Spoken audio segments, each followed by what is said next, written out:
Last time हमने पढ़ा कि कोलिजन में जस्ट इंट्रोडक्शन दिया था कोलिजन का।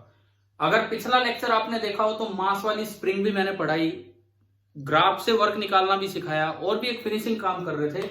लेकिन साथ ही साथ इंट्रोडक्शन दिया था कोलिजन का और कुछ होमवर्क दिया था एचसीवी से, जो शायद आपने कर लिया होगा, लेकिन डाउट किसी ने नहीं भेजे हैं। अगर कर भी लिया होगा तो डाउट तो एक भी बच्चे ने नहीं भेजे अभी तक।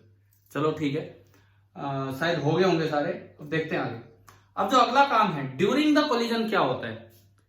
टक्कर होती है, मैंने कल लास्ट में आइडिया दिया था, टक्कर होती है तो शुरू में पिछली बॉल अगली बॉल को दबाएगी, देन वो सेपरेट होंगे। तो ड्यूरिंग द कोलिजन जो एक छोटा सा टाइम इंटरवल है, उस दौरान रिफॉर्मेशन भी होता है और डिफॉर्मेशन भी होता है। पहले डिफॉर्मेशन होगा, देन रिफॉर्मेशन होगा। हम 4 पार्ट्स में इस कोलिजन को देखेंगे, 4 पार्ट्स में। और थोड़ा मैं आगे बनाऊं, देखिए कौन से 4 पार्ट्स में, सुनिए।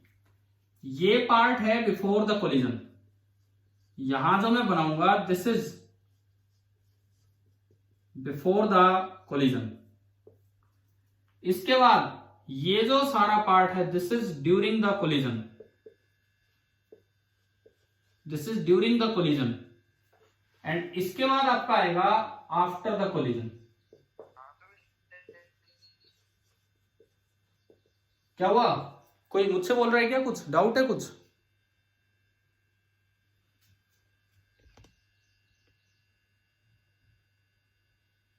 देखिए, अब सुने इधर।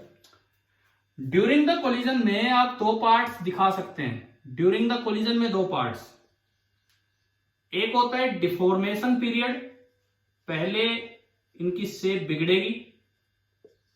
एक होता है डिफॉर्मेशन पीरियड एंड दूसरा आपका होता है रिफॉर्मेशन पीरियड। मतलब आज हम कोलिजन की डिटेल्स में घुस रहे हैं कि भाई क्या होना है क्या नहीं होना।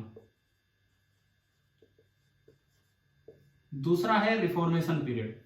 रिफॉर्मेशन पीरियड कितना होगा कितना नहीं होगा, ये टाइप ऑफ मटेरियल पे डिपेंड करता है। रिफॉर्मेशन पीरियड डिपेंड करता है टाइप ऑफ मटेरियल पे। अब देखो, टक्कर से पहले सपोज कीजिए 2 बॉल्स चल के आ रही थी, एक का मास m1, टक्कर से पहले इसकी स्पीड थी u1, एक का मास m2 और इसकी स्पीड थी u2। मैं ये मान के चल रहा हूं कि ये वो वाला कोलिजन है जिसमें बाहर का फोर्स या तो कोई है नहीं, और अगर है तो ड्यूरिंग द कोलिजन वो नॉन इंपल्सिव है। कल इसकी जानकारी हमने दी थी आपको, ठीक है। तो ये टक्कर से पहले की ये सिचुएशन है। अब जैसे ये दोनों कांटेक्ट में आएंगे, जैसे ये दोनों कांटेक्ट में आएंगे तो क्या होगा? पहले देखो, टक्कर तब होगी जब u1 ज्यादा हो u2 से। ये बात तो मानते हो ना? कि कोलिजन कब होगा? अगर इस तरह का कोलिजन है तो तभी होगा जब u1 ज्यादा हो u2 से। तो आपने क्या किया, टक्कर हुई, अब पहले वाली बॉल तेज चल रही है, पहले वाली बॉल तेज चल रही है और दूसरी धीरे चल रही है और ये कांटेक्ट में भी है। तो ये कैसे पॉसिबल है? अगर कांटेक्ट में हो और पहले वाली तेज चल रही है तो दूसरे को भी उसी स्पीड से चलना पड़ेगा। अब ये कांटेक्ट में तो जरूर है, कांटेक्ट में तो जरूर है, लेकिन इसकी स्पीड थी आगे, परंतु इस पे जो नॉर्मल रिएक्शन फोर्स लग रहा है वो पीछे लग रहा है, और दूसरे की स्पीड थी आगे और दूसरे पे जो नॉर्मल रिएक्शन फोर्स लग रहा है वो आगे लग रहा है। तो पहली बॉल पे नॉर्मल रिएक्शन फोर्स लग रहा है opposite to the direction of velocity. पहली बॉल पे नॉर्मल रिएक्शन फोर्स लग रहा है opposite to the direction of velocity. तो इसकी वेलोसिटी बढ़ेगी कि कम होगी, बताएं? पहली बॉल की जो स्पीड है वो बढ़ेगी कि कम होगी? इस फोर्स की वजह से कम होगी, यानी कि इसकी स्पीड तो डिक्रीजिंग है। दूसरी बॉल पे फोर्स आगे लग रहा है, ये ब्लू कलर, और वेलोसिटी भी आगे, तो इसकी स्पीड क्या होगी? इंक्रीज। कब तक? कब तक? जब तक दोनों की बराबर ना हो जाए। सपोज इसकी स्पीड थी 10 मीटर पर सेकेंड, इसकी थी 4 मीटर पर सेकेंड, तो टक्कर तो होगी। टक्कर के बाद कांटेक्ट में चल रहे हैं, चलो कांटेक्ट में रहे हैं, लेकिन इसकी 9 होगी उसकी 5 होगी, इसकी 8 होगी उसकी 6 होगी, इसकी 7 होगी उसकी भी 7 होगी। जब तक दोनों की स्पीड बराबर नहीं हो जाती तब तक डिफॉर्मेशन जारी रहेगा। डिफॉर्मेशन होता रहेगा जब तक पीछे वाले की स्पीड बराबर है, सॉरी पीछे वाले की स्पीड तेज है और कांटेक्ट है तो वो दबाता चलेगा इसको। यानी कि डिफॉर्मेशन पीरियड कहां तक होगा? डिफॉर्मेशन पीरियड उस समय तक चलेगा जब मैक्सिमम डिफॉर्मेशन इस समय तक होगा जब दोनों बॉल्स की स्पीड बराबर हो चुकी होगी एंड दोनों की एक कॉमन स्पीड हो चुकी है, जिसको हमने क्या नाम दिया, v। देखो इस समय बताओ, इस समय पहले वाले की स्पीड तेज है कि दूसरे वाले की स्पीड तेज है? इस समय पहले वाले की हालांकि स्पीड कम होने लगी है लेकिन अभी भी तेज है, दूसरे की बढ़ने लगी लेकिन अभी भी कम है। ये वो इंस्टेंट है जब दोनों की स्पीड बराबर हो गई है और इसको नाम दिया जाता है कॉमन स्पीड या कॉमन वेलोसिटी। अब हम अभी तक कोई रिफॉर्मेशन नहीं पढ़ता है, हमने कॉन्टेक्ट कंस्ट्रेंट पढ़ा। कॉन्टेक्ट कंस्ट्रेंट में हम कहा करते थे कि कॉन्टेक्ट सरफेस के परपेंडिकुलर डायरेक्शन में वेलोसिटी, एक्सेलरेशन, डिस्प्लेसमेंट सब बराबर होता है, लेकिन यहां नहीं हो रहा। ये कॉन्टेक्ट सरफेस है, इसके परपेंडिकुलर डायरेक्शन में पीछे वाले की वेलोसिटी ज्यादा है और अगले की कम है, और ये चल भी साथ रहे हैं। तो इसका मतलब कॉन्टेक्ट होने के बाद भी वेलोसिटी कम ज्यादा हो सकती है, बशर्ते कि बॉडी रिजिड बॉडी ना हो, बशर्ते कि वो बॉडी बहुत सख्त ना हो कि उसमें डिफॉर्मेशन और रिफॉर्मेशन हो सके। तो यह आई कॉमन वेलोसिटी। इसके बाद अच्छा, डिफॉर्मेशन कितना होगा, किस पे डिपेंड करेगा ये? एक तो दोनों की वेलोसिटीज और दोनों किस तरह से टकराए हैं। तो ये जो डिफॉर्मेशन पीरियड होता है, it depends on velocities and orientations, कि टक्कर के वक्त दोनों साइड से टकराए हैं, आमने सामने टकराए हैं, कैसे टकराए हैं। लेकिन अब अगली चीज आती है, एक बार दोनों की वेलोसिटी बराबर होगी। अब देखो दोनों की वेलोसिटी बराबर हो चुकी है, इस पे फोर्स अभी भी पीछे लग रहा है कॉन्टेक्ट फोर्स, और इस पे फोर्स कॉन्टेक्ट फोर्स आगे लग रहा है। अब देखो पहली बॉल M1, वेलोसिटी आगे और फोर्स पीछे, तो इसकी स्पीड और कम होगी कि बढ़ेगी? कम होगी। इसकी स्पीड स्टिल डिक्रीजिंग, इसकी जो स्पीड है दिस इज स्टिल डिक्रीजिंग, और दूसरे वाले की फोर्स आगे, वेलोसिटी आगे, its speed is still increasing. अब भी इसकी स्पीड बढ़ रही है, चाहे कॉमन वेलोसिटी आ चुकी है। कॉन्टेक्ट यहां तक है, during the collision contact last तक है, कॉन्टेक्ट लास्ट तक है और अगले की स्पीड बढ़ने लगी, कॉन्टेक्ट भी और अगला खुलता जा रहा है, स्पीड बढ़ रही है। तो ये रिफॉर्मेशन स्टार्ट हो गया कि डिफॉर्मेशन ही चल रहा है अभी? रिफॉर्मेशन, ठीक है। रिफॉर्मेशन कितना होगा, ये दरअसल नेचर ऑफ ऑब्जेक्ट्स पे डिपेंड करता है। ये वाला जो पीरियड होगा कि कितना कोई रिफॉर्म कर पाएगा, it depends on the nature of objects. देखो कोलिजन खाली बाहर बाहर पड़ने से पार नहीं पड़ेगी, इधर क्या और उधर क्या। उस दिन मैंने बताया मोमेंटम कंजर्वेशन लगा दिया, वो तो बाहर बाहर की बात है। अब बीच में क्या हुआ कोलिजन के दौरान, उस पर आप ध्यान दो। तो M1 M2 अभी तक भी चिपके हुए आएंगे, इसके बाद जाके सेपरेट होंगे, वो आफ्टर द कोलिजन है। जरूरी नहीं कि वो फुली अपनी शेप को रीगेन कर ले, ये जरूरी नहीं है। हो सकता है कि कुछ शेप बच गई हो भी, लेकिन वो सेपरेट हो गई। और अब इसकी स्पीड है V1 और जो दूसरी जो बॉल है उसकी स्पीड है V2। कंटिन्यूअसली शुरू से लेकर लास्ट तक पहले की स्पीड कम होती गई है और कंटिन्यूअसली शुरू से लेकर लास्ट तक दूसरे की स्पीड बढ़ती गई है, क्योंकि पहले पे फोर्स लगा अपोजिट डायरेक्शन में और दूसरे पे फोर्स लगा उसी की डायरेक्शन में। इसका मतलब अगर मैं U1, V और V1 को कंपेयर करूं, U1 सबसे बड़ा था, उससे छोटा था V और सबसे छोटा है V1। अगर मैं U2, V और V2 को कंपेयर करूं तो U2 सबसे छोटा था, उससे छोटा V है और उससे बड़ा V है और उससे बड़ा है V2। फोर्सेस की डायरेक्शन के अकॉर्डिंग। क्या ये समझ में आया ये मैंने कैसे लिखा है? Yes sir. है ना, ठीक है। अब यहां पे कुछ टर्म्स हम डिफाइन करेंगे। इंपल्स, क्या न्यूटन्स लॉ वाले चैप्टर में मैंने आपको इंपल्स पढ़ा दिया कि नहीं? न्यूटन्स लॉ वाले चैप्टर में है ना, बिल्कुल पढ़ा। Impulse means change in momentum. Impulse का मतलब ये था चेंज इन मोमेंटम। तो यहां दो इंपल्स डिफाइन होते हैं, एक को बोलते हैं इंपल्स ऑफ डिफॉर्मेशन और एक को बोलते हैं इंपल्स ऑफ रिफॉर्मेशन। तो सबसे पहले मैं यहां डिफॉर्मेशन पीरियड के दौरान पहला इंपल्स डिफाइन करूं, इंपल्स ऑफ डिफॉर्मेशन। उसका नाम इंपल्स ऑफ इंपैक्ट भी होता है। इंपैक्ट मतलब इसके थप्पड़ लगाया आके, इसके टक्कर हुई है तो क्या। तो पहला जो इंपल्स हम यहां लिखेंगे, this is impulse of deformation, impulse of deformation. और impulse of impact,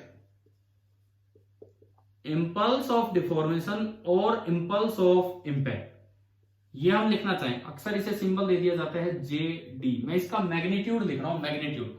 impulse means change in momentum.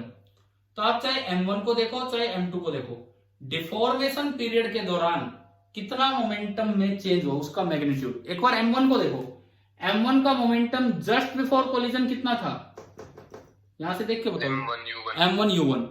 और at the end of deformation period m1 का मोमेंटम कितना है, m1 का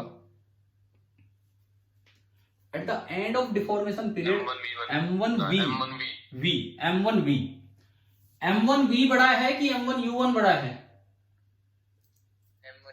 यानी कि पहले ज्यादा था। तो आपको इंपल्स का मैग्नीट्यूड देना है, तो आप बड़े में से छोटा घटा दो।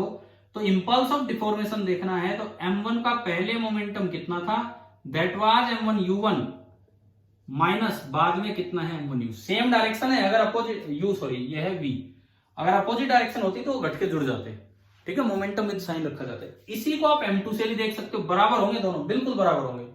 अगर m2 से देखें तो m2 का पहले मोमेंटम कितना है, डिफॉर्मेशन पीरियड स्टार्ट हुआ तब m2u2, और जब डिफॉर्मेशन पीरियड खत्म हुआ तब कितना है m2v। और कौन बड़ा है m2v, तो ये बनेगा m2v minus m2u2, m2v minus m2u2। अब बात ये आती है दोनों बराबर कैसे हैं। क्या कल हमने ये पढ़ा था कि अगर मैं ऐसा कोलिजन मानूं, इन जनरल जो होता है कि जिसमें एक्सटर्नल फोर्सेस आप नॉन इंपल्सिव ले लें, तो ड्यूरिंग द कोलिजन टाइम आप मोमेंटम को, सिस्टम के मोमेंटम को कंजर्व करवा सकते हैं, क्योंकि इंपल्सिव फोर्स केवल इंटरनल है। पढ़ा था नहीं हमने, ठीक है। तो ये दोनों इक्वल कैसे हैं, आप यहां से और यहां तक, यहां से यहां तक मोमेंटम कंजर्वेशन लगा दो, बाई मोमेंटम कंजर्वेशन। आगे वाली डायरेक्शन को पॉजिटिव मान लीजिए। यहां बताएं सिस्टम का मोमेंटम कितना है, पूरे सिस्टम का, बोलो m1u1 प्लस m2u2। यहां बताओ इस वक्त सिस्टम का मोमेंटम कितना है, m1v प्लस m2v। आप बताएं भाई, क्या ये इक्वेशन समझ में आ गई, कैसे लिखी है मैंने। Yes sir. अब चेक करो क्या ये दोनों बराबर है कि नहीं। यहां से अगर मैं m1v को इधर घटा लाऊं, अगर मैं m1v को इधर घटा लाऊं, तो ये बन गया m1u1 minus m1v, m1u1 minus m1v बराबर m2u2 को उधर ले जाओ, तो m1u1 माइनस m1v बराबर m2v माइनस m2u2। आप बताओ क्या दोनों टर्म सेम है कि नहीं। Yes sir. ठीक है, तो ये आपने सीख लिया, ये आपने सीख लिया कि भाई इंपल्स ऑफ डिफॉर्मेशन कैसे लिखा जाता है। तो अब अगर इतना समझ में आ गया, तो मुझे लगता है कि इंपल्स ऑफ डिफॉर्मेशन आप अपने आप लिखवा दोगे, शायद आप बड़ी आसानी से लिखवा दोगे। अब आप लिखवाओ इंपल्स ऑफ रिफॉर्मेशन, इधर की तरफ देखते हुए, इंपल्स ऑफ रिफॉर्मेशन मीन्स आप JR लिखवाएं, यहां से यहां तक। पहले m1 को देखो, पहले m1 को, m1 का इस वक्त मोमेंटम कितना है, कितना है इस वक्त मोमेंटम, m1v, और इस वक्त है m1v1, और v बड़ा है v1 से, तो बड़े में से छोटा घटाएंगे तो क्या बना, m1v माइनस m1v1। या फिर m2 को देखोगे तो बाद में मोमेंटम ज्यादा है, रिफॉर्मेशन के एंड में, m2v माइनस m2, बाद में ज्यादा है, तो m2v2 माइनस m2v। अब बताएं क्या JR लिखना आ गया है ना। अब एक बार ये भी कंफर्म करो क्या ये दोनों बराबर हैं। तो आप क्या करो, यहां से और यहां तक मोमेंटम कंजर्वेशन लगा दो, यहां से और यहां तक मोमेंटम कंजर्वेशन। तो बाई मोमेंटम कंजर्वेशन, सिस्टम का लीनियर मोमेंटम आपने कंजर्व किया, इस वक्त बनेगा m1v प्लस m2v बराबर, उधर क्या बनेगा, m1v1 प्लस m2v2। एक बार कंफर्म करो क्या ये दोनों सेम आ रहे हैं। देखो, अगर मैं m1v1 को उधर घटाने ले जाऊं और m2v को इधर घटाने ले आऊं, M1V1 को उधर घटाने ले गया तो बन गया M1V माइनस M1V1 और बराबर है M2V2 माइनस M2V जो कि ये है। तो दोनों terms by momentum conservation same है। तो आप बताएं कि आपको ये इंपल्स दोनों लिखने आ गए हैं कि नहीं? ठीक है, ठीक है, इसमें कोई दिक्कत नहीं होनी चाहिए। एक एक चीज अभी ध्यान से सीखते चलो, अगर दिक्कत है तो अभी पूछो, क्योंकि डायग्राम बोर्ड पे बने हुए हैं, किसी भी स्टेप में ये दिक्कत है तो आप पूछ लीजिए। ये इंपल्स डिफाइन किया क्योंकि इंपल्सिव फोर्स लग रहा था, इंपल्सिव फोर्स लग रहा था रिफॉर्मेशन और डिफॉर्मेशन के दौरान। अब न्यूटन ने एक बड़ा अच्छा ऑब्जर्वेशन यहां लिया, जिसको अगर मैं कहां लिखूं, यहां लिखता हूं, उसको नाम दिया जाता है न्यूटन्स एक्सपेरिमेंटल लॉ। तो क्या क्या चीज ऑब्जर्व कर लेते थे लोग, ये डिफॉर्मेशन रिफॉर्मेशन ऑब्जर्व करना तो बड़ा मुश्किल काम था कि ड्यूरिंग द कोलिजन छोटे से इंटरवल में भी आप कुछ ऑब्जर्व कर गए। इसे बोला जाता है न्यूटन्स एक्सपेरिमेंटल लॉ। न्यूटन ने यह बताया कि आपने जे आर निकाला, जे डी निकाला, J R by J D की value, J R by J D की वैल्यू इस बात पे डिपेंड नहीं करती है कि आपने वेलोसिटी कम दी या वेलोसिटी ज्यादा दी या किसी तरह से कोलाइड करवा लिए, हेड ऑन कोलिजन करवाया या इलास्टिक कोलिजन करवाया। This value is constant for a particular set of colliding balls. This is you can से constant for a particular set of colliding objects। देखो एक बड़ी अच्छी ऑब्जर्वेशन थी न्यूटन की, बहुत अच्छी ऑब्जर्वेशन थी कि हमने बोला कि जो जे डी है वो डिपेंड करेगा कि वेलोसिटी कितनी है, ओरिएंटेशन क्या है क्या नहीं है। इन्होंने बताया भाई चाहे जे डी डिपेंड करे, ये जो पार्ट है J R upon J D, आप चाहे किसी वेलोसिटी से फेंक लो, चाहे एक को रेस्ट पे रख लो, चाहे दोनों को चला लो, चाहे हेड ऑन कोलिजन करवा लो, चाहे ओब्लिक कोलिजन करवा लो, दो बॉल आपने ले रखी हैं तो किसी भी तरह का कोलिजन उनसे करवा लो, जे आर अपॉन जे डी ये जो रेशियो है हर कोलिजन में उन दो बॉल्स के लिए सेम आएगा। बड़ा इंपॉर्टेंट रूल है, इसे बोलते हैं न्यूटन्स एक्सपेरिमेंटल लॉ। और ये जो रेशियो है इसको सिंबल दिया जाता है ई, इसको सिंबल दिया जाता है ई। ई की फुल फॉर्म क्या होती है? ई की फुल फॉर्म कर रहा हूं, सॉरी, ई का सिंबल तो ई है पर उसका नाम क्या होता है, मैं यहां कहीं लिखूं, इस साइड लिखता हूं, बोर्ड ही छोटा है हमारा। देखो ये जो J R upon J D है this is known as E, और यू कैन से न्यूटन का रूल इस तरह भी याद किया जाता है, J R is equal to E into J D, E into J D, where E is known as, E को बोला जाता है coefficient of restitution, coefficient of restitution और रेजिलियंस, कोफिशिएंट ऑफ रेजिलियंस। इसको रीसाइलेंस मत लिख देना कभी, रीसाइलेंस लिख दो गलती से, रीसाइलेंस, रीसाइलेंस नहीं है, रेजिलियंस है। रिजाइल करना मतलब, रिजाइल करने का क्या मतलब है, आपके किसी ने थप्पड़ मार दिया, आप उसका कितना जवाब दे पाए, आपके साथ कोई दुर्घटना हुई आप कितना इंप्रूव कर पाए, आपका एक्सीडेंट हो गया फिर भी आप पेपर में अच्छा परफॉर्म करके आए, ये होती है रिजिलियंस। रेजिलियंस या रेस्टिट्यूशन का ये मतलब है। तो यहां ई क्या शो कर रहा है, ई क्या शो कर रहा है, देखो कि कितने टाइम्स आप रिफॉर्म कर पाए, आपके ऊपर इंपल्स ऑफ डिफॉर्मेशन इतना आ गया, आप रिफॉर्म कितने टाइम्स कर पाए। सपोज ई की वैल्यू हाफ है, सपोज ई की वैल्यू हाफ है, इस particular set of colliding objects के लिए ई की वैल्यू हाफ है।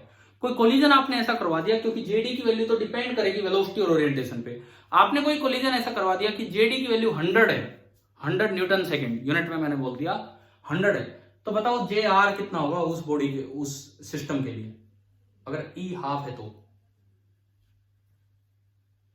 जे आर कितना होगा। अगर जेडी मैंने कहा 100 आ रहा है, ई उस सेट के लिए हाफ है, तो जे आर कितना होगा, रिफॉर्मेशन का इंपल्स। बोलो भाई यार कहां गए आप लोग, 50, मतलब आधा ही रिफॉर्म हो पाया। और अगर ई 1 होता, अगर ई 1 होता तो कितना हो जाता जे आर, 100। यानी कि अल्टीमेटली जे आर ई पे डिपेंड कर रहा है, और हमने लिखा जे are depends on nature of object. क्यों, कारण ही ये है because E depends on nature of object. जो ई है वो नेचर ऑफ ऑब्जेक्ट्स पे डिपेंड करता है, जेडी आपके टक्कर के तरीके पे डिपेंड करता है, इसीलिए JR भी नेचर पे डिपेंड कर जाता है, क्योंकि वो JD पे तो डिपेंड करेगा ही करेगा। देखो JR कितना होगा वो JD पे भी डिपेंड करेगा, यानी कि ये चीज यहां भी आ जाएगी, ये चीज वेलोसिटी ओरिएंटेशन वो तो वहां भी आएगी, लेकिन बीच में एक नया फैक्टर आ गया E। और न्यूटन ने ये बात बताई थी, क्या ये Newton's experimental law of collision समझ में आ गया आपको? इंपल्सिस की टर्म्स में क्या है? Yes, sir. ठीक है। अब बात ये है कि E कभी दिया हो क्वेश्चन में तो उसको वेलोसिटीज की टर्म्स में कैसे यूज करें। तो ठीक है, E की एक डेफिनेशन तो ये होगी, impulse of reformation upon impulse of deformation. एक और अल्टरनेट डेफिनेशन जो ज्यादा काम आती है E की, अब हम वो देखते हैं। E की दूसरी डेफिनेशन यहीं से बनेगी, इसी से बनती है, बट वो हमारे ज्यादा काम आती है कोलिजन के सवालों में कि किस तरह से हम यूज करेंगे। पिछले लगभग आधे घंटे से या 20 मिनट से मैं आपको डिफॉर्मेशन एंड रिफॉर्मेशन समझा रहा हूं, शायद एक एक बात समझ में आ ही गई होगी, है ना। अब देखो, अब जो हम सीख रहे हैं, दिस इज द अल्टरनेटिव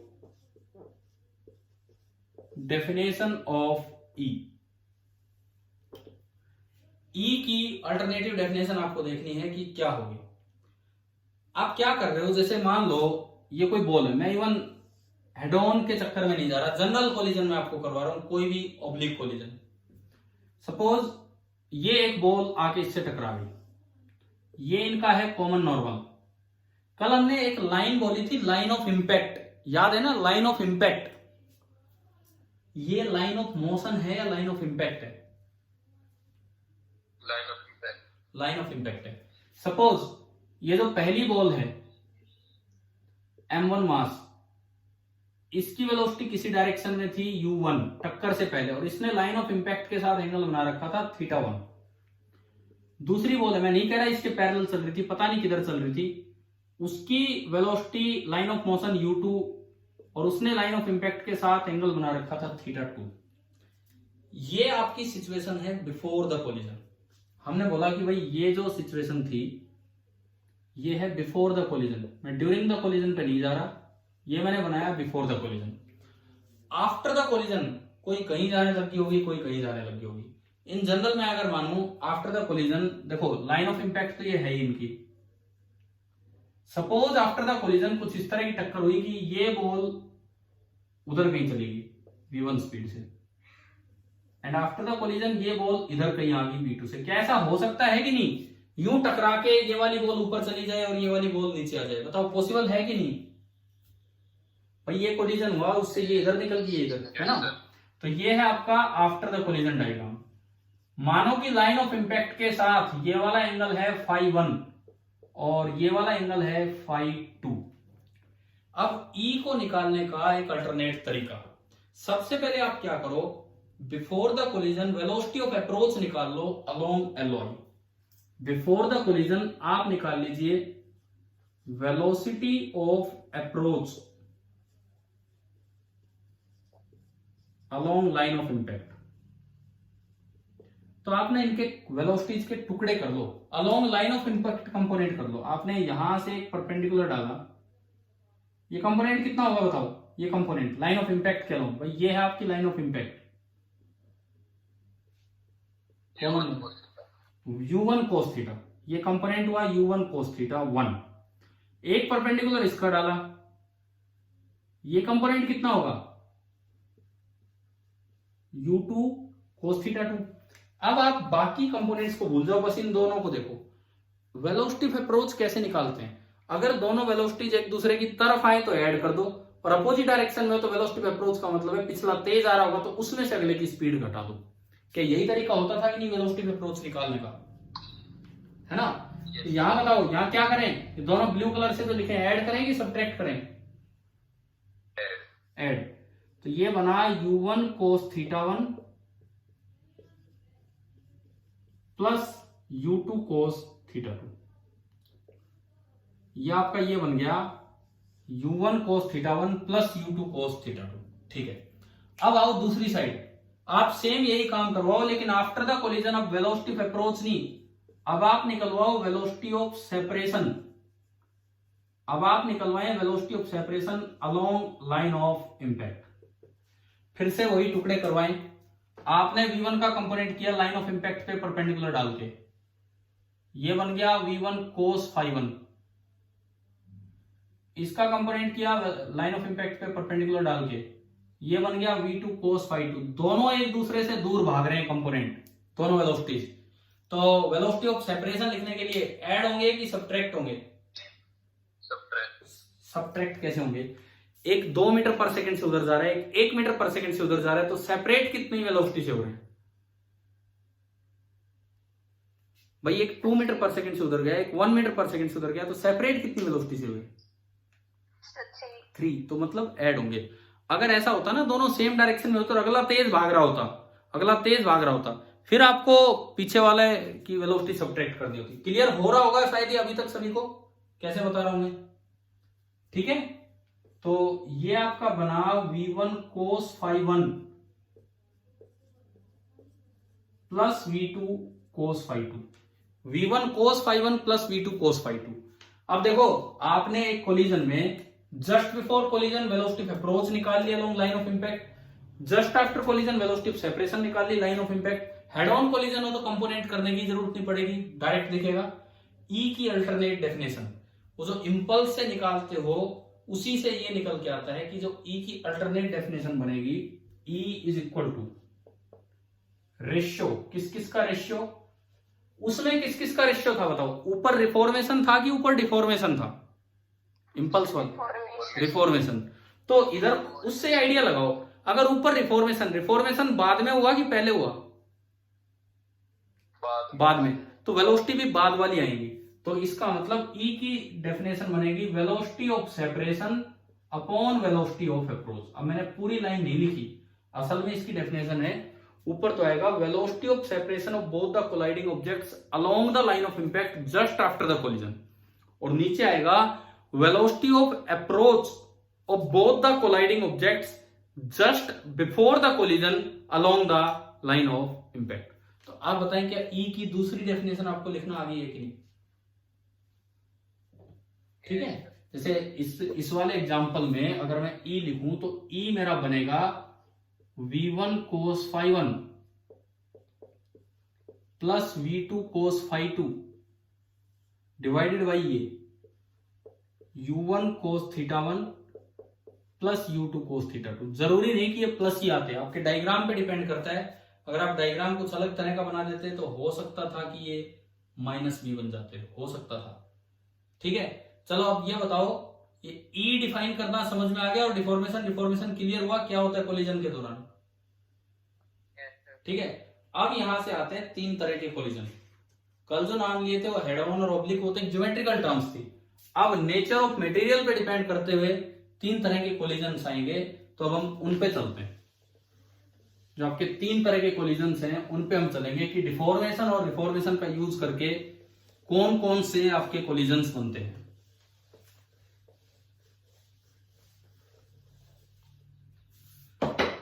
देखिए, अब जो हम लिखेंगे यहां, this is the 3 types of collisions. सबसे पहला जो हमारा कोलिजन होता है उसे हम बोल देते हैं इलास्टिक कोलिजन। एक टर्म हम यूज करेंगे इलास्टिक कोलिजन। पहला जो कोलिजन है this is the elastic collision. Second जो हम टर्म यूज करेंगे, बताओ यहीं से आइडिया लग रहा है, इलास्टिक से अगला कौन सा बनता है? कल भी नाम लिया होगा,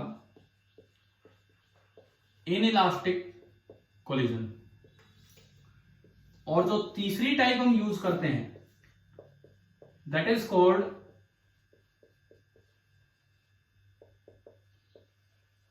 परफेक्टली इनइलास्टिक कोलिजन। खाली इलास्टिक बोला है तो वो परफेक्टली इलास्टिक ही है। ये 3 नाम है, 3 तरह के कोलिजन्स के ये नाम है। अब भाई कैसे, इनमें क्या अंतर है? पहला डिफरेंस रिफॉर्मेशन की टर्म्स में, रिफॉर्मेशन की टर्म्स में पहला डिफरेंस बनता है क्या? इस वाले कोलिजन में कंप्लीट रिफॉर्मेशन होता है। जितना डिफॉर्मेशन होता है उतना ही रिफॉर्मेशन होता है। इस वाले में रिफॉर्मेशन तो होगा लेकिन कंप्लीट नहीं होगा, इनकंप्लीट रिफॉर्मेशन होगा। और तीसरा ऐसा कोलिजन है कि डिफॉर्मेशन होके ही रह जाता है, रिफॉर्मेशन हो ही नहीं पाता है। इस तरह का मटेरियल है, डिफॉर्मेशन होके रह जाता है, रिफॉर्मेशन हो ही नहीं पाता है। आप मान लो कीचड़ की बॉल है, मतलब कीचड़ है, उसको दीवार पे फेंक के मारो तो क्या वो दोबारा बॉल बन जाती है अपने आप? बल्कि आप गोल स्फेरिकल बॉल फेंक रहे हैं कीचड़ की और उसको फेंक दिया तो वो फ्लैट हो जाएगी। स्फेरिकल बॉल फेंकी और वो फ्लैट हो जाएगी तो बिल्कुल ही रिफॉर्म नहीं कर पाती वो। तो वो एक एग्जांपल आपका परफेक्टली इनइलास्टिक का। तो सबसे पहली बात आपको शायद समझ में आई गई होगी कि क्या बताया। यहीं से दूसरा डिफरेंस बनता है, कंप्लीट रिफॉर्मेशन का मतलब है कि J R will be equal to J D. ठीक है, तो आप बताओ अगर इन तीनों में मैं जे वाली टर्म्स में ये रिफॉर्मेशन बताना चाहूं जे की टर्म्स में तो क्या बनेगा?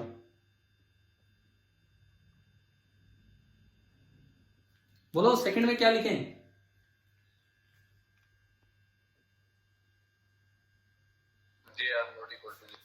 जे आर नॉट इक्वल नहीं बल्कि लेस देन, कुछ होगा लेकिन कम होगा, नॉट इक्वल तो है ही, ठीक है।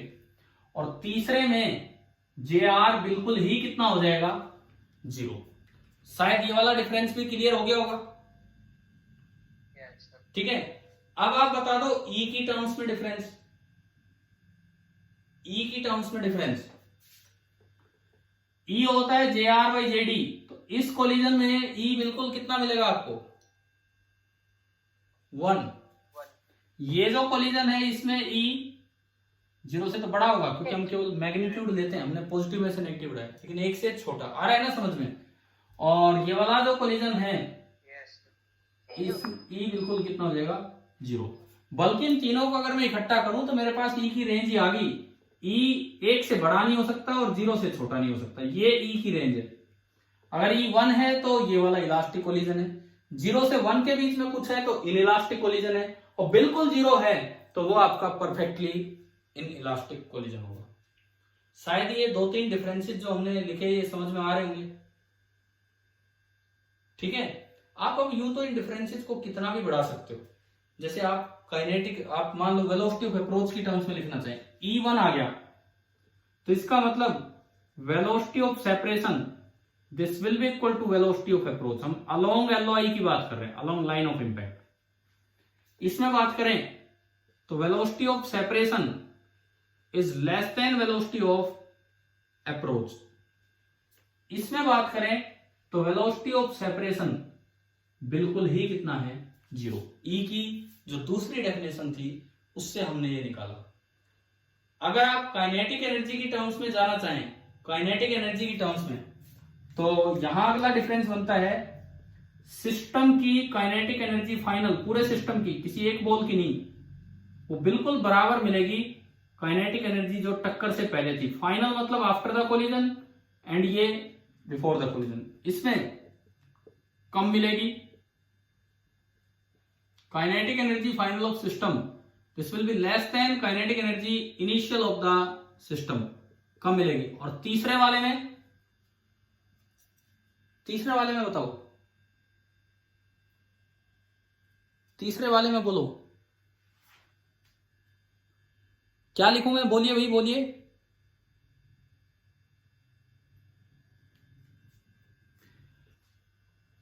थर्ड में आप बोलिए क्या लिखे हम? 0 नहीं होगी, यही मैं सुनना चाह रहा था और यही आपने बोल दिया। Very less. हाँ, kinetic energy final of system कुछ ज्यादा कम मिलेगी काइनेटिक एनर्जी इनिशियल। देखो 0 क्यों नहीं मिलेगी? वो सेपरेट नहीं हो पाएंगे along the line of impact, लेकिन ऐसा हो सकता है perpendicular to the line of impact दोनों चल रहे हो। आफ्टर द कोलिजन वो सेपरेट नहीं हो पाए along the line of impact, लेकिन perpendicular to the line of impact दोनों चल रहे होंगे, तो काइनेटिक एनर्जी तो नॉन जीरो हो सकती है। हम पढ़ेंगे जब अलग अलग कोलिजन लेके तो उसमें सीखेंगे, लेकिन ज्यादा लॉस हो जाता है। अच्छा, अब ये जो लॉस हुआ है उसका कुछ पार्ट, ये जो लॉस हुआ है काइनेटिक एनर्जी का, उसका कुछ पार्ट इलास्टिक पोटेंशियल एनर्जी के रूप में स्टोर हो जाता है, क्योंकि बॉडी डिफॉर्म हो जाती है। अगर इलास्टिक कोलिजन है तो कोई डिफॉर्मेशन नहीं बचा, लेकिन अगर बाकी दो कोलिजन्स हैं तो उनमें डिफॉर्मेशन अच्छा खासा हो जाता है। तो आप एक चीज का ध्यान रखना कि इनमें जो लॉस हो रहा है काइनेटिक एनर्जी का, इनमें जो लॉस हो रहा है काइनेटिक एनर्जी का, वो कंप्लीट नहीं, लेकिन उसका कुछ पार्ट किस रूप में स्टोर हो सकता है? Elastic potential energy due to deformation. Due to deformation एक elastic potential energy word define हो जाएगा। हाँ, ऐसा भी हो सकता है कुछ साउंड क्रिएट हो उसमें गया, कुछ हीट प्रोड्यूस हो जाए उसमें गया, कोई लाइट प्रोड्यूस हो जाए उसमें गया, तो कहीं भी जा सकता है लॉस। लेकिन इसका जो मेजर पार्ट है, इसका जो मेजर पार्ट है, मेजर पार्ट ऑफ लॉस इधर और उधर, major part of loss of kinetic energy appears as elastic potential energy in deformed bodies. जो भी आपकी डिफॉर्म्ड बॉडीज बनेंगी कोलिजन के दौरान, तो उसमें कुछ इलास्टिक पोटेंशियल एनर्जी स्टोर हो जाती है, उसके रूप में ज्यादातर हिस्सा चला जाता है। बताओ एक बार, ये तीन तरह के जो डिस्ट्रीब्यूशंस थे कोलिजन के, जो टाइप थे, क्या ये समझ में आ गया आपको कैसे कैसे क्या बनाया हमने? ठीक है। अब हम प्रॉपर वे में collision as a topic start करेंगे। अभी तक इंट्रोडक्शन चल रहा था। अब हम एक कोलिजन, पहला कोलिजन अपना स्टार्ट करेंगे, उसे ढंग से सीखेंगे कि कैसे इनको सोल्व करना होता है। ठीक है। अभी तक क्या था कि उनके बारे में कुछ थ्योरेटिकल पार्ट्स और ये सब चीजें चल रही थी। अब इन पे क्वेश्चंस आएंगे तो सोल्व कैसे होंगे, तो उन चीजों पे हम चलते हैं कि हमें कैसे आगे बढ़ना है। तो आज हम एक कोलिजन पढ़ रहे होंगे, हेड ऑन इलास्टिक कोलिजन। आज हम केवल एक कोलिजन पढ़ रहे होंगे, ऑब्लिक और हेड ऑन में से तो हेड ऑन, और इन तीन में से इलास्टिक। इसी को आप ढंग से समझ लीजिए, जो भी हमारे पास टाइम है उसमें।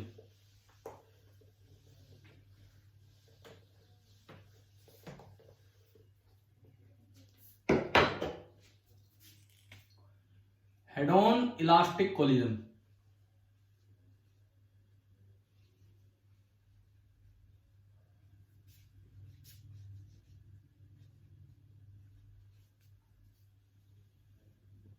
देखिए, हेड ऑन इलास्टिक कोलिजन में क्या कुछ है? कुछ नहीं है, सिंपल बात है। इलास्टिक बोल दिया तो परफेक्ट रिफॉर्मेशन होगा, और हेड ऑन बोल दिया तो it means along one line ये कोलिजन हो रहा है, अलोंग वन लाइन ये कोलिजन हो रहा है। ये बिफोर द कोलिजन, ये आफ्टर द कोलिजन, ये डिफॉर्मेशन और ये रिफॉर्मेशन। चार हिस्से हमने बना दिए, चार हिस्से हमने बना दिए। अब देखो, सबसे पहले ये M1 बिफोर द कोलिजन, इसकी स्पीड है U1 और इसकी स्पीड कम थी U2, तभी तो कोलिजन होगा। इसकी स्पीड थोड़ी ज्यादा है U1। ठीक है, ये है before the collision. After the collision जो भी हुआ, ये सेपरेट हो गए, पूरा शेप भी अपनी रिफॉर्म कर दी होगी क्योंकि इलास्टिक कोलिजन है। ये चला V1 से, इसकी स्पीड V1 U1 से भी कम मिलेगी, और दूसरा चलेगा V2 से और उसकी स्पीड V2 U2 से भी ज्यादा मिलेगी। ये जो V1 है ये तो U1 से कम मिलेगा, और जो V2 है वो U2 से ज्यादा मिलेगा। ये हमने आज सीख ही लिया डिफॉर्मेशन में। अब ड्यूरिंग द कोलिजन में आप बीच वाले हिस्से में आओ, इस वक्त मैक्सिमम डिफॉर्मेशन हो चुका था, और अगर ये इलास्टिक कोलिजन है, अगर ये इलास्टिक कोलिजन है, तो इस वक्त तक जो पोटेंशियल एनर्जी बनी थी वापस से वो काइनेटिक एनर्जी में कन्वर्ट हो जाएगी, क्योंकि ये इलास्टिक कोलिजन है। इसका मतलब यहाँ कोई हीट, साउंड, लाइट वगैरह प्रोड्यूस नहीं हुई है। ये तो इतना जो पार्ट है ये डिफॉर्मेशन पीरियड है ड्यूरिंग द कोलिजन का, और इधर वाला जो पार्ट है ये आपका रिफॉर्मेशन पीरियड है। सबसे पहले तो मैं आगे काम बढ़ाऊं, आप बताओ इसका ई कितना है इस कोलिजन में? ई कितना है? ई की वैल्यू 1। क्या हेड ऑन से आपने पता लगाया है 1 है, या इलास्टिक से पता लगाया है 1 है? इलास्टिक। ये चाहे ओब्लिक इलास्टिक हो और चाहे हेड ऑन इलास्टिक हो, अगर इलास्टिक वर्ड आ गया तो E1 है। अब एक एक करके हम चीजें कैलकुलेट करते हैं। पहली चीज आपसे पूछ ली जाए कि कॉमन वेलोसिटी ड्यूरिंग कोलिजन बताओ। पहली चीज आपसे ये पूछी जाए कि आपको बतानी है कॉमन वेलोसिटी ड्यूरिंग कोलिजन, मतलब V, जो आपने V लिखा है ये। तो हम जानते हैं कि इस तरह के कोलिजन्स में आप आइसोलेटेड इवेंट मान सकते हैं, तो आप मोमेंटम कंजर्वेशन लगा सकते हैं। भाई ये चीजें गिवन है, ये चीजें गिवन है और आगे का सब कुछ हमें निकालना है। तो ये तो आप ओनली बाई मोमेंटम कंजर्वेशन ले आओ, बस यहां से और यहां तक। क्या इक्वेशन बनेगी? m1u1 plus m2u2 m1v plus m2v। और अगर मैं यहां से कॉमन वेलोसिटी निकालूं तो common velocity in terms of given parameters आ गया m1u1 plus m2u2 divided by m1 plus m2। ये आपकी निकल के आ गई है कॉमन वेलोसिटी, ये आपकी कॉमन वेलोसिटी आ गई है इन terms of u1 u2 m1 and m2। बताओ ये वाला पार्ट आ गया होगा समझ में, कैसे किया? हाँ जी, कॉमन वेलोसिटी तक पहली बात समझ में, ठीक है। अब मैं सेकंड पार्ट पे चलता हूं। v तो हमारा आ गया, ये मैं ध्यान रह जाएगा, मैं हटा रहा हूं बोर्ड पे जगह चीजें, ठीक है। v मैं यही लिख देता हूं कि भाई ये जो कॉमन वेलोसिटी निकल के आई ये आ गई है m1u1 plus m2u2 upon m1 plus m2, ठीक। अब इसी के साथ डिफॉर्मेशन का इंपल्स निकालते हैं। तो दूसरी चीज अब हम निकालें, सेकंड पार्ट अगर मैं यहां लिखना चाहूं इसमें impulse of impact, impulse of impact ये मैं निकालना चाहूं कि जे डी क्या होगा, इंपल्स ऑफ इंपैक्ट क्या होगा। कैसे निकाले? अभी बताया था, केवल वन को m1 को देख लो चाहे m2 को देख लो सेम आएगा। सपोज मैंने केवल m1 को देखा, केवल m1 को, m1 का मोमेंटम पहले ज्यादा था कि यहां ज्यादा है? पहले। तो ये बनेगा m1u1 minus m1v, m1u1 minus m1v। तो ये आपका आया m1u1 minus m1 into v। v की आपने वैल्यू पुट की m1u1 plus m2u2 upon m1 plus m2, ये आ गया। आपने एलसीएम लिया m1 plus m2, m1 plus m2 आपने एलसीएम लिया, प्रोडक्ट ये मल्टीप्लाई होगा तो m1 square u1 plus m1 m2 u1 minus m1 square u1 minus m1 m2 u2। देखो ये टर्म इससे कैंसिल होगी, m1 m2 ऊपर कॉमन आया, m1 m2 अगर आप कॉमन लेते हो तो ये m1 m2 तो बाहर और अंदर बचा u1 माइनस u2 और डिवाइडेड बाई नीचे आता है m1 plus m2, m1 m2 upon m1 plus m2 into u1 minus u2। इस टर्म को हमने एक अलग से नाम दिया था कभी m1 m2 upon m1 plus m2 को? बताओ, टू पार्टिकल सिस्टम के लिए m1 m2 upon m1 plus m2 को हम क्या बोला करते थे? या कभी नहीं आया आपकी क्लास में? क्या कभी ये वर्ड आया है कि नहीं? अरे मैं आपको याद लाऊं, एटवुड मशीन के टाइम इक्विवेलेंट मासेज और उस समय सिखाया था, क्या ये आया है कि नहीं ये वाली term m1 m2 upon m1 plus m2? Yes, sir. क्या बोलते थे इसको? रिड्यूस्ड मास वर्ड ध्यान है, रिड्यूस्ड मास। Yes, sir. क्या सिंबल क्या देते थे उसको? म्यू। याद आ गया कि नहीं बताओ? m1 m2 upon m1 plus m2 was known as the reduced mass of the system. तभी तो वहां पे इक्विवेलेंट बनता था 4 म्यू, इस तरह का था। तो जो आपका इंपल्स ऑफ इंपैक्ट आ गया वो आया mu into u1 minus u2, mu into u1 minus u2, where mu is the reduced mass of the system, m1 m2 upon m1 plus m2। और ये u1 u2 विद साइन है, अगर u2 उल्टा होता ना, कोलिजन तो ऐसे भी हो सकता है, कोलिजन ऐसे भी हो सकता है, तो u2 को नेगेटिव पुट करते और वहां माइनस माइनस प्लस हो जाता फिर वो इस तरह से। तो चलिए इंपल्स ऑफ इंपैक्ट निकालना आ गया शायद आप सभी को, ठीक है। तो मैं यहां पे लिख दूं दूसरी चीज, impulse of impact J D mu, where mu is m1 m2 upon m1 plus m2 into u1 minus u2। वो कॉमन वेलोसिटी आई, ये इंपल्स ऑफ इम्पैक्ट आ गया, ठीक है। दो चीजें हमने निकाल ली। अब आप बताओ इंपल्स ऑफ रिफॉर्मेशन कितना होगा, वो कैसे निकालें?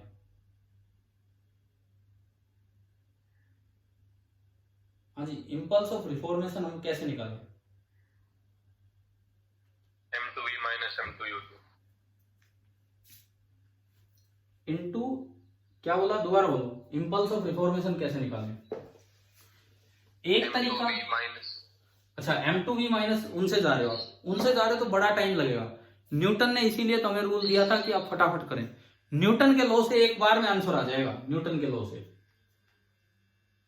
इससे जाओगे तो इसमें से वो घटाना पड़ेगा, फिर दोबारा इतनी कैलकुलेशंस करनी पड़ेगी, मतलब आगे बढ़ाना पड़ेगा सिंप्लीफिकेशन। न्यूटन का रूल क्या था? J R is equal to E into J D, था कि नहीं है?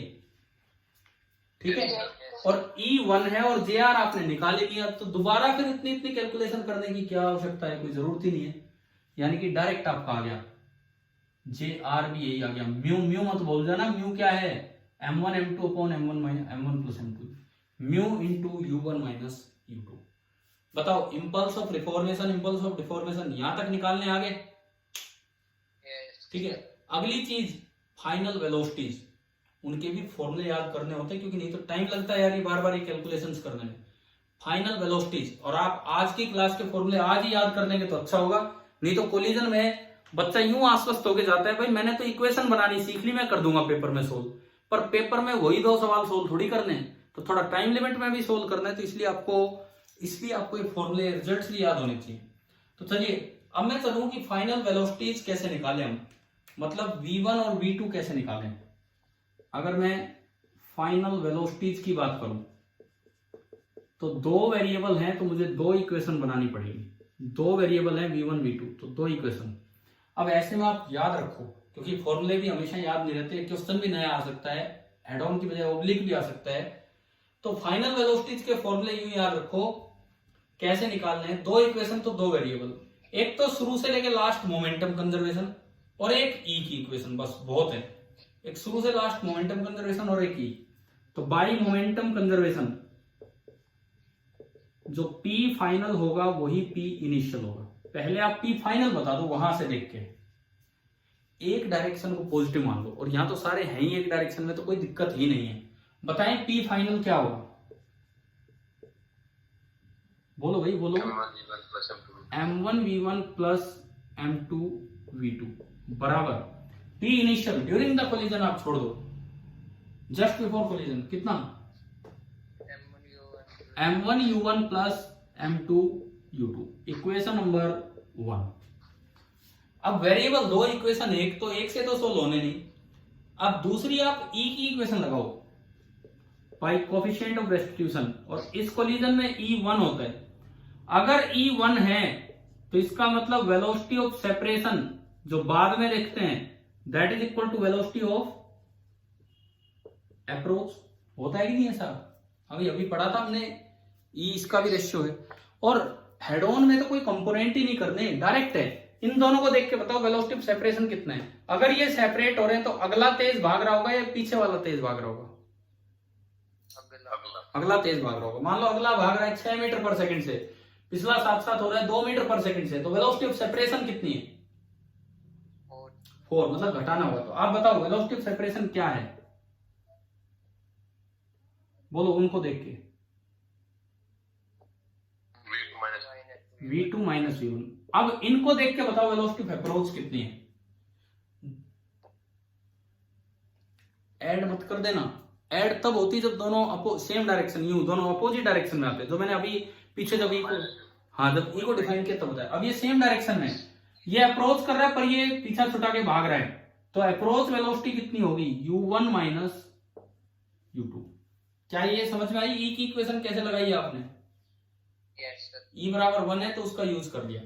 इक्वेशन नंबर 2 दिमाग में रखो कि भाई ये 2 इक्वेशंस आपको लगानी है। अब देखो ये जो 2 इक्वेशंस बनी, इनमें 2 वेरिएबल है, एक v2 और एक v1, तो आपको दोनों सिंप्लीफाई करना है। सबसे पहले v1 निकालना है। मान लो मैं v1 निकालूं तो v2 को गायब करो, इसमें m2 है तो इसको m2 से मल्टीप्लाई करके और इक्वेशन 1 में से सब्ट्रैक्ट कर दो।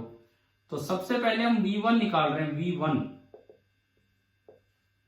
पहला काम हम कर रहे हैं, v1 निकाल रहे हैं।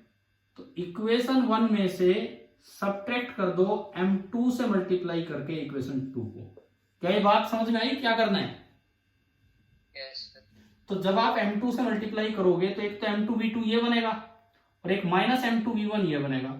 उधर से देखो M2V2 से M2V2 तो कैंसिल हो जाएगा और ये M2V1 बनेगा माइनस, और जब घटाओगे तो माइनस माइनस प्लस, तो LHS लेफ्ट हैंड साइड बनेगा M1V1 प्लस M2V1। बताओ कि आपको लेफ्ट हैंड साइड समझ में आ गई क्या बना? Yes sir. तो अगर मैं उनमें से V1 कॉमन ले लूं तो ये बचा M1 plus M2 into V1। Left hand side में ये टर्म आई M1 plus M2 into V1। ठीक है, अब एक बार राइट हैंड साइड का अंदाजा लगाओ थोड़ा सा, राइट हैंड साइड में क्या बच रहा होगा।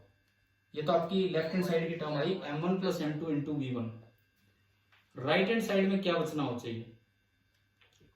जब आप इसमें से M2 से मल्टीप्लाई करके ये घटाएंगे, M2 से मल्टीप्लाई करके ये घटाएंगे, 1 into M1 plus M2। सुनो सुनो मैं बताता हूं, वैसे सोचो आप, ये M1U1 है, यहां एक टर्म है M1U1, यहां जो U1 वाली टर्म है उससे M2 मल्टीप्लाई होगा, यहां जो U1 वाली टर्म है उससे M2 मल्टीप्लाई होगा और सब्ट्रैक्ट होगा, तो एक टर्म बचेगी M1U1 माइनस M2U1। तो उन दोनों में से मैंने U1 कॉमन ले लिया तो बचा M1 minus M2 into U1। आप बताओ क्या पहली चीज समझ में आ गई है? Yes sir. सेकंड देखो आप, सेकंड ये M2U2 है और ये U2 है, इसको मल्टीप्लाई भी M2 से किया है तो माइनस M2U2, और फिर उसमें से ये घटाएंगे तो माइनस माइनस प्लस हो गया, तो M2U2 वो है और M2U2 ये है, तो ये क्या बन गया 2M2U2। आप नहीं तो खुद आराम से करके देख लेना, मैंने डायरेक्ट आपको दिखाया है कि ये क्या बनेगा यहां पे। आ गया भाई? ठीक है, तो V1 का फॉर्मूला बना, ये फॉर्मूला भी याद करना है। ये M1 प्लस M2 नीचे जाएगा, जब ये मैं यहीं से कर दूं इसके नीचे, यहीं से लगा देता हूं इसके नीचे, तो जब मैं M1 प्लस M2 इसके नीचे डालूंगा तो एक तो यहां आएगा M1 प्लस M2, एक तो यहां आएगा M1 plus M2 into U1, और एक यहां पे आएगा M1 प्लस M2 और इंटू U2। अच्छा आप देखो ये हट गया, तो मेरे पास पहला फॉर्मूला आ गया कि V1 का फॉर्मूला, पहला फॉर्मूला मेरे पास ये आया M1 minus M2 upon M1 plus M2 into U1 plus 2M2 upon M1 plus M2 into U2। कई बार बच्चा सोचता है कि नहीं याद करूं मैं क्यों याद करूं, मैं तो अपने दो इक्वेशन बनाऊंगा, सोल्व कर दूंगा। अरे कई बार सवाल इससे आगे का होता है, यहीं पे कुछ चेंजेस करके बढ़ना है, तो आप इतना इतना टाइम इसको लाने में क्यों निकाल रहे हो? ये तो लाना बड़ा आसान है, कोई भी बच्चा कैलकुलेट कर देगा, ये ले आएगा एक्सप्रेशन, पर आप याद ही कर लो ना, एक सिंप्लीफाइड सा एक्सप्रेशन है M1 minus M2 upon M1 plus M2 into U1 plus 2M2 upon M1 plus M2 into U2। आ गया होगा समझ में?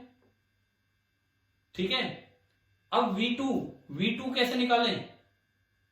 V2 के लिए फिर से कुछ काम रिपीट करें, V2 के लिए फिर से कुछ काम रिपीट करें। ये तो V1 हो गया, ये मेरे पास V1 आ गया, मैं इधर लिख देता हूं V1 बराबर एक ब्रैकेट, अभी याद करो इस क्लास में M1 minus M2 upon M1 plus M2 into U1 plus 2M2 upon M1 plus M2 into U2। कल जब क्लास स्टार्ट हो तो आपको फॉर्मूले याद होने चाहिए कोलिजन के, ये जो भी यहां डिराइव हो रहे हैं। ठीक है, अब आप इसी तरीके से V2 निकालो। V2 अगर निकालना है तो V1 को एलिमिनेट करो, तो इसमें M1 है तो इसमें भी M1 मल्टीप्लाई करो, और ऐड करना होगा कि सब्ट्रैक्ट करना होगा V2 निकालने के लिए? ऐड, ताकि कट जाए।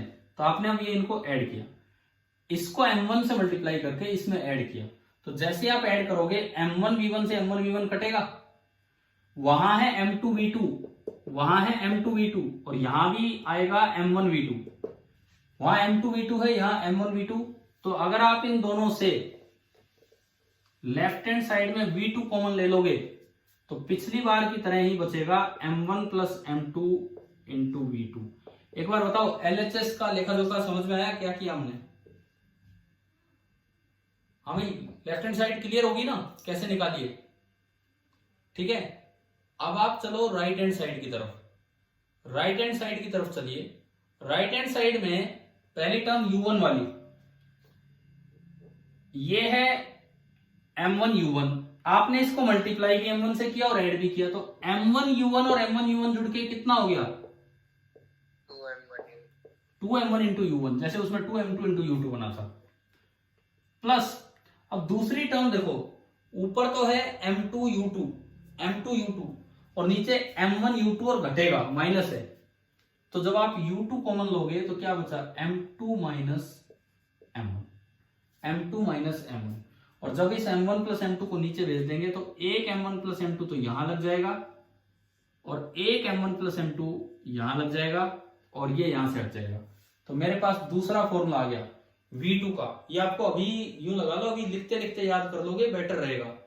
V2 का फॉर्मूला आपके पास आ गया, तो मैं V2 यहां लिखूं, V2 that is equal to first bracket 2m1 upon m1 plus m2 into u1 plus second bracket, अब इसमें m2 माइनस m1 हो जाएगा, उसमें m1 माइनस m2 था, इसमें m2 minus m1 upon m1 plus m2 into u2।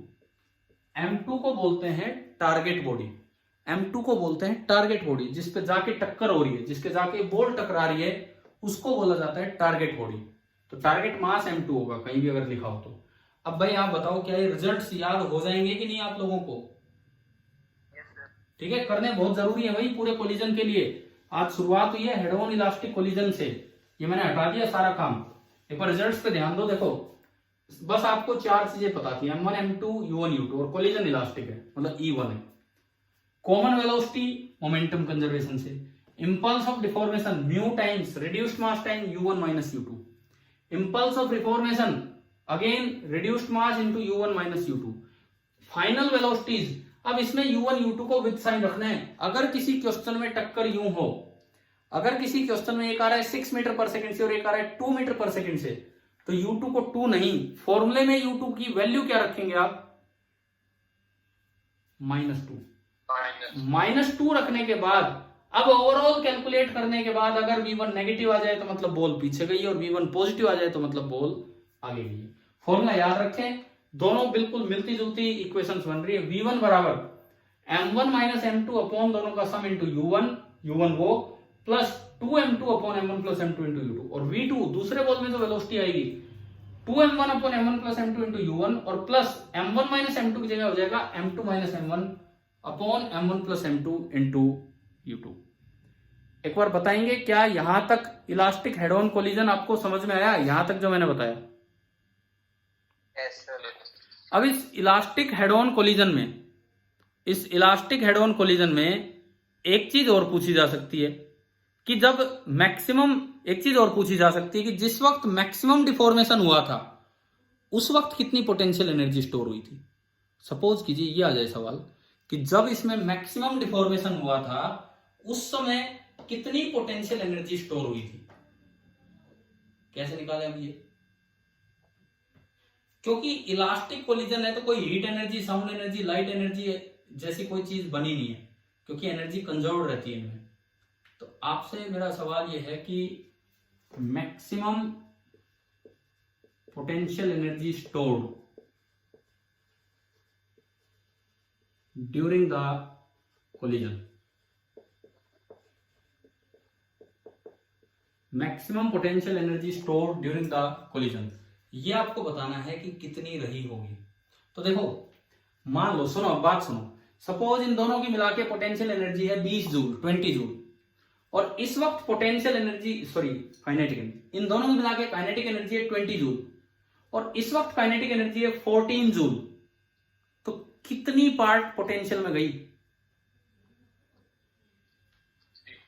6। 20 joule यहां है, 20 ही वहां रहेगी, इस वक्त 14 है, मतलब आपकी 6 जूल गई। तो अगर आपसे पूछा जाए कि मैक्सिमम पोटेंशियल एनर्जी स्टोर्ड कितनी है इलास्टिक कोलिजन में, और किसी में नहीं बता पाएंगे हम, इलास्टिक कोलिजन में, तो पोटेंशियल एनर्जी मैक्स इस वक्त की kinetic energy initial half m1 u1 square, ये सब तो आपको दिया गया है, plus half m2 u2 square minus, बताओ क्या घटाएं, क्या घटाएं, कौन सी एनर्जी घटाएं कि इस वक्त कितनी काइनेटिक है? क्योंकि जो काइनेटिक है वो तो है, जो बच गई वो पोटेंशियल के रूप में जाएगी। तो हाफ ऑफ इस समय सिस्टम का मास है m1 प्लस m2 और इस समय सिस्टम की स्पीड है v और v आपकी है m1u1 plus m2u2 upon m1 plus m2 का होल स्क्वायर। एक बार ये बताओ कि आपको एक तरीका समझ में आया कि नहीं, कैसे हमने ये लिखा है। देखो मैं फिर बोल दूं, मैंने यहाँ बोला कि यहाँ 20 जूल काइनेटिक एनर्जी और यहाँ 14 जूल काइनेटिक है, तो बची 6 किसी और फॉर्म में कन्वर्ट होगी। अब इलास्टिक कोलिजन है तो एनर्जी लॉस तो होता नहीं, तो रही तो मैकेनिकल ही है, तो वो पोटेंशियल के फॉर्म में गई है, क्योंकि वही रिकवर हो पाएगी। हीट और साउंड तो रिकवर ही नहीं होती। तो इसका मतलब ऐसे आप निकाल देंगे। अब ये आपका होमवर्क है, आप इसको थोड़ा आगे प्रोसीड करेंगे और अगर कोई एक याद रखने लायक अच्छा सा एक्सप्रेशन आता है आप निकाल के लाएंगे। देखो आप जब कल की क्लास स्टार्ट करवाएंगे तो आपको हेड ऑन इलास्टिक कोलिजन का एक एक रिजल्ट याद होना चाहिए। Common velocity, impulse of deformation, final velocities and ये मैंने आपके लिए छोड़ा, आप थोड़ा सिंप्लीफाई करेंगे और इसको कैलकुलेट करेंगे। क्या यहां तक समझ में आ गया कि नहीं? Yes sir. ठीक है।